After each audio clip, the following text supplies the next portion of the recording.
Sanciones ojo por ojo tensan las relaciones entre China y Occidente. El Reino Unido, Canadá y la Unión Europea se unen a Estados Unidos en las sanciones a Beijing por violaciones a los derechos humanos, y Australia y Nueva Zelanda aplauden los esfuerzos. China toma represalias contra la Unión Europea, pero se enfrenta a una reacción aún más violenta. El embajador chino en Francia también es convocado por legisladores del país. Ocurre después de que la embajada china llamara a un académico francés perro rabioso y pequeño matón por apoyar a Taiwán. Japón recurre a naciones aliadas para reforzar su defensa en medio de las crecientes amenazas del régimen chino.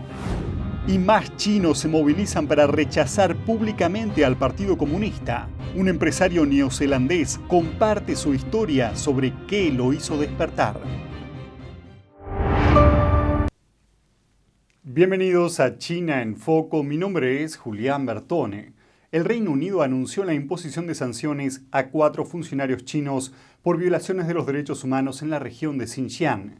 Con esta medida, el Reino Unido se une a Estados Unidos, Canadá y la Unión Europea para hacer frente a la represión de los musulmanes uigures por parte de Beijing. El ministro de Asuntos Exteriores del Reino Unido, Dominic Raab, afirmó que el trato que reciben los uigures en Xinjiang es una de las peores crisis de derechos humanos de nuestro tiempo. Having very carefully considered the evidence against the criteria in our global human rights sanctions regime, I can tell the House today that I'm designating 4 senior individuals responsible for the violations that have taken place and persist against the Uyghur Muslims in Xinjiang. Entre los implicados también se encuentra una organización responsable de aplicar las políticas de seguridad represivas. Las sanciones incluyen la prohibición de viajar y la congelación de activos. Mr. Speaker, in terms of scale, it's the largest mass detention of an ethnic or religious group since the Second World War. And I believe one thing is clear: the international community cannot simply look the other way. Es la primera vez que el Reino Unido apunta a funcionarios chinos con su régimen de sanciones al estilo Magnitsky desde que fue adoptado en julio del año 2000. Algunos diputados creen que el gobierno podría hacer más, incluso imponer sanciones a Chen Quanguo, director del Cuerpo de Producción y Construcción de Xinjiang, y a Xi Jinping, líder del Partido Comunista Chino. The buck for all of this stops with the president of China, who was recently quoted as saying about the Uyghur people that they, the Chinese, should show them no mercy. When do we start calling his name? El ministro de Asuntos Exteriores dijo que el Reino Unido está tomando la medida junto con la Unión Europea, Estados Unidos y Canadá. Todas las sanciones se dirigen a los mismos funcionarios y a la misma organización. Australia y Nueva Zelanda aplauden a Estados Unidos, Canadá y la Unión Europea por imponer sanciones a la China comunista. En una declaración conjunta el martes, los respectivos ministros de Asuntos Exteriores dijeron que Australia y Nueva Zelanda acogen con satisfacción las medidas anunciadas. También expresaron su preocupación por las violaciones de Beijing en materia de derechos humanos contra la minoría étnica uigur. Los ministros continuaron diciendo que sus respectivas comunidades en el país comparten las mismas preocupaciones. También señalaron que hay claras evidencias de violaciones contra los uigures. Eso incluye restricciones a la libertad de religión, vigilancia masiva, centros de detención de gran escala, trabajos forzados y control de natalidad forzado. Ahora instan a China a que permita la entrada de investigadores independientes en Xinjiang. El lunes, una portavoz del Ministerio de Asuntos Exteriores del régimen chino habló sobre el tiroteo de Atlanta en Estados Unidos. En su discurso mencionó a los uigures de la región china de Xinjiang y sus palabras escandalizaron a algunos internautas. La portavoz pidió a Estados Unidos que trate a las minorías raciales como el Partido Comunista Chino trata a los uigures. Dijo, y cito, si el gobierno estadounidense puede realmente cuidar y salvaguardar los derechos e intereses legítimos de las minorías raciales del mismo modo que el gobierno chino trata a las minorías étnicas, incluidos los uigures de Xinjiang, entonces el problema de la discriminación racial en Estados Unidos estaría resuelto. Y añadió que los estadounidenses son bienvenidos a visitar Xinjiang. Los comentarios hicieron que muchos internautas se sientan confundidos sobre las intenciones de la portavoz. Uno de ellos intentó leer entre líneas y comentó: después de que las otras razas sean eliminadas, no habrá más conflictos raciales. Francia convocó al embajador de China en el país. Fue después de que la embajada china llamara perro rabioso y pequeño matón a un académico francés por apoyar a Taiwán. Francia convocó el martes al embajador de China en el país. Fue después de que la semana pasada el embajador advirtiera a los legisladores franceses que no se reunieran con funcionarios taiwaneses durante su próxima visita a la isla. Beijing reclama a la isla democrática autogobernada como su propio territorio y amenazó en repetidas ocasiones con tomarla por la fuerza. El embajador chino en Francia también calificó a un experto en China radicado en París de pequeño matón, hiena enloquecida y troll ideológico con posturas anti-China. Y fue después de que el experto dijera que el régimen chino no debería presionar a Francia en relación a Taiwán e interferir en la democracia francesa. En un extenso comunicado publicado el viernes, la embajada china acusó al experto de arrodillarse y lamer al gobierno de Taiwán y de oponerse locamente a todo lo relacionado con China. Además justificó la agresiva diplomacia del lobo guerrero de China, diciendo que se debe a algunos perros rabiosos que utilizan su condición de académicos o medios de comunicación para atacar desquiciadamente a China. El Ministerio de Asuntos Exteriores francés calificó a la declaración de la embajada como inaceptable. El ministro de Asuntos Exteriores de Francia escribió en Twitter que en la relación con China no hay lugar para los insultos y la intimidación contra funcionarios e investigadores, y expresó su apoyo al experto francés. El ministerio dijo que recordará al embajador chino las normas básicas de la diplomacia y que la embajada debería ajustarse estrictamente a ellas. La prensa estatal china también publicó varios artículos contra el experto francés. El académico, por su parte, calificó a los ataques como un honor. En una entrevista con la prensa francesa, afirmó que es importante que las autoridades de Francia reaccionen. Señaló, y cito, «China nos está poniendo a prueba. Tenemos que demostrarles que hay un límite y que lo alcanzó». Ante la creciente amenaza del régimen chino en el horizonte, Japón está reforzando la cooperación con aliados como Estados Unidos. Al parecer, Estados Unidos y Japón llegaron a un acuerdo. Si China tiene conflictos militares con Taiwán, los dos países trabajarán juntos para responder a la emergencia. La agencia de noticias japonesa Kyodo News reportó la noticia, citando múltiples fuentes gubernamentales. Asegura que los ministros de defensa de Estados Unidos y Japón alcanzaron el acuerdo la semana pasada. Ocurre conforme China se muestra cada vez más agresiva en la región.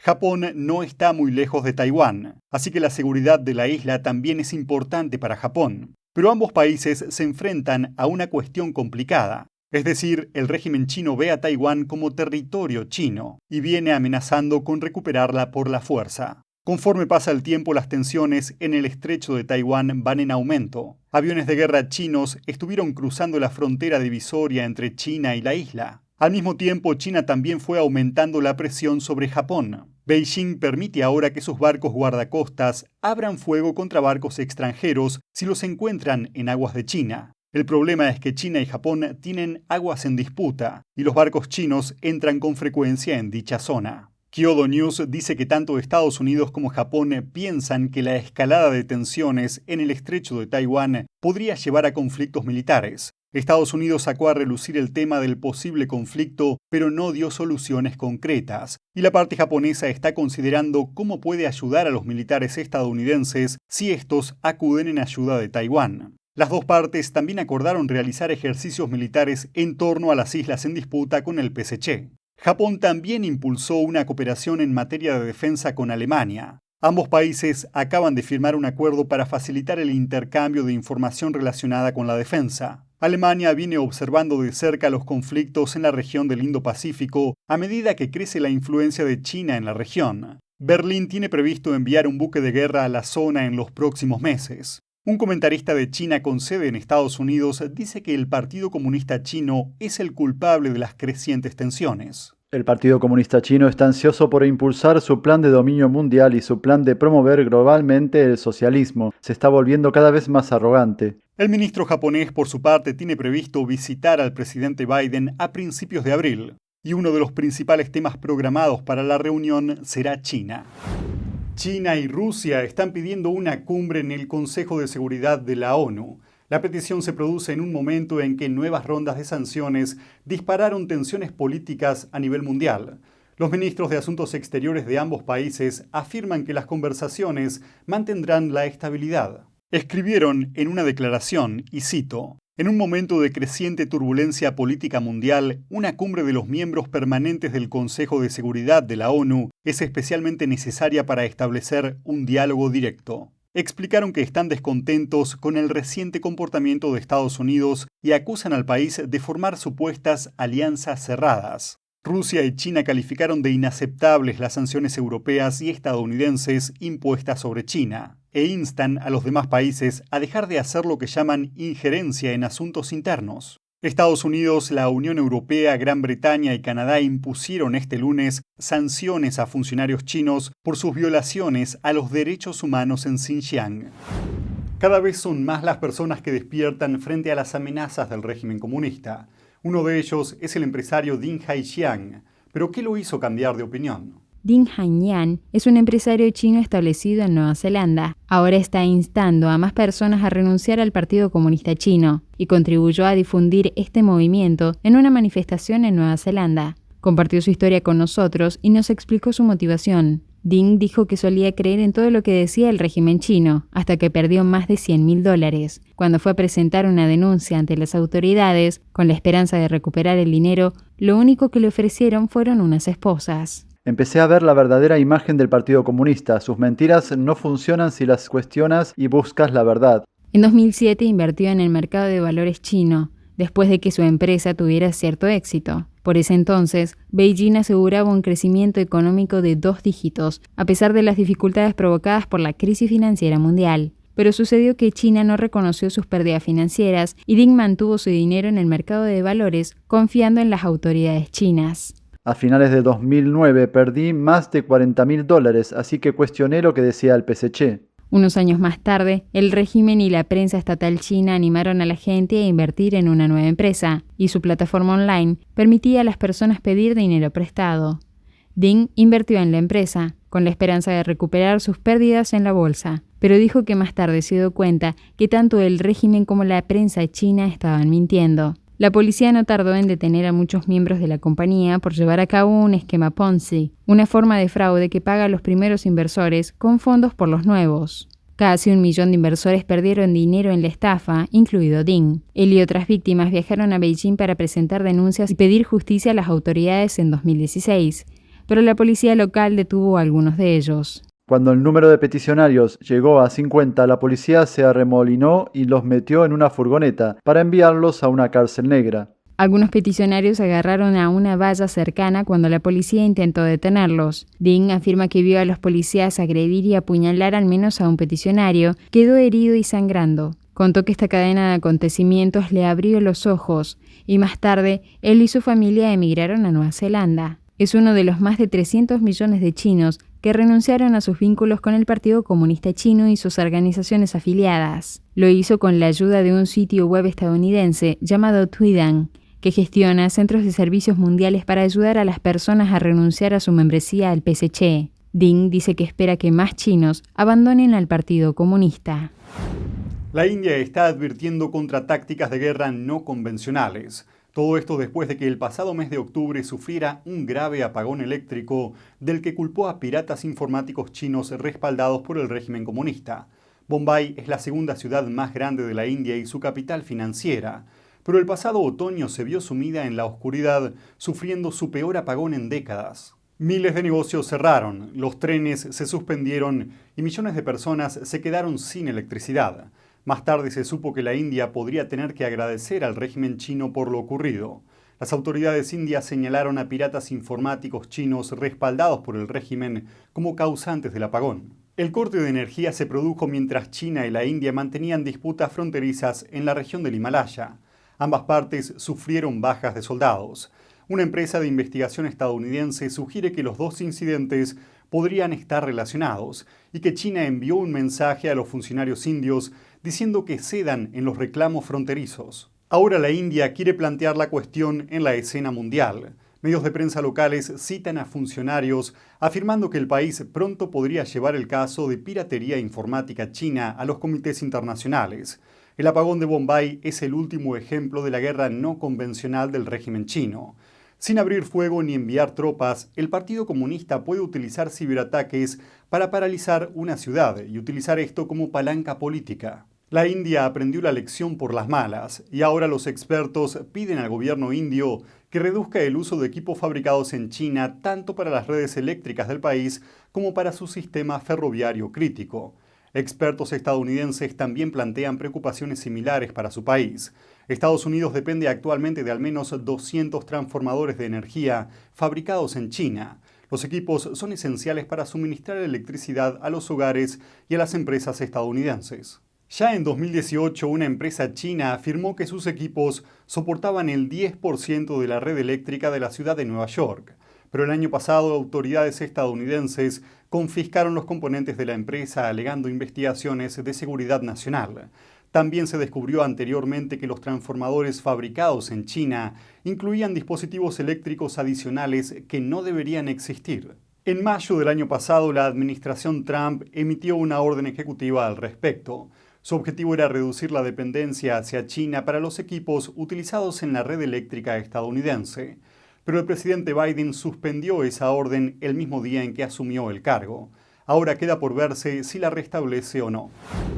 Mientras la India se alarma por la intervención china en sus redes eléctricas, un país del sudeste asiático está haciendo lo contrario. El gobierno de Laos firmó un acuerdo con una empresa de propiedad china. Este acuerdo permite a la empresa construir y gestionar gran parte de las redes eléctricas del país durante 25 años. Radio Free Asia informó de ello a principios de este mes. La empresa EDLT de Laos invertirá $2.000 millones estadounidenses en las redes eléctricas nacionales.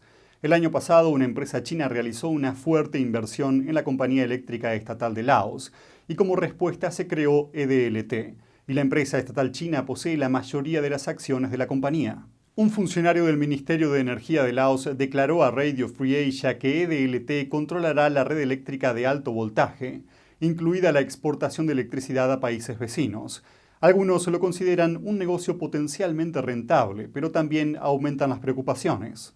El funcionario de Laos dijo que normalmente en un proyecto conjunto la empresa extranjera transfiere los conocimientos técnicos al país anfitrión, pero las empresas chinas no son así. Señaló que en una ocasión, cuando una empresa china instaló un sistema de energía en un centro de convenciones de Laos, la empresa no proporcionó a la población local ninguna instrucción. Y por lo tanto, cuando el sistema de energía falla o necesita ser actualizado, los locales solo pueden recurrir a los técnicos chinos. Por otra parte, Laos se enfrenta a un creciente endeudamiento y a una recesión económica provocada por la pandemia y necesita de inversiones. Pero según un informe del Centro para el Desarrollo Global con sede en Estados Unidos, el país del sudeste asiático ya estaba muy endeudado, incluso antes de la pandemia, lo que se debe a préstamos concedidos por el régimen chino. Y eso es todo por hoy, pero antes de terminar queremos que sepan que nuestros videos están siendo censurados. Algunos de nuestros espectadores dicen que fueron dados de baja de nuestro canal y otros no pueden recibir las notificaciones de los nuevos videos. Además, continuamos desmonetizados. Es por todo esto que les recomendamos suscribirse a nuestras plataformas alternativas, en especial para el caso de que tengamos que mudarnos a una de ellas. Las direcciones para hacerlo figuran en la descripción de este video. De esta forma podemos asegurarnos de que todos ustedes sigan teniendo acceso a nuestros contenidos. Gracias por su apoyo y por acompañarnos en China en Foco de NTD. Nos vemos mañana.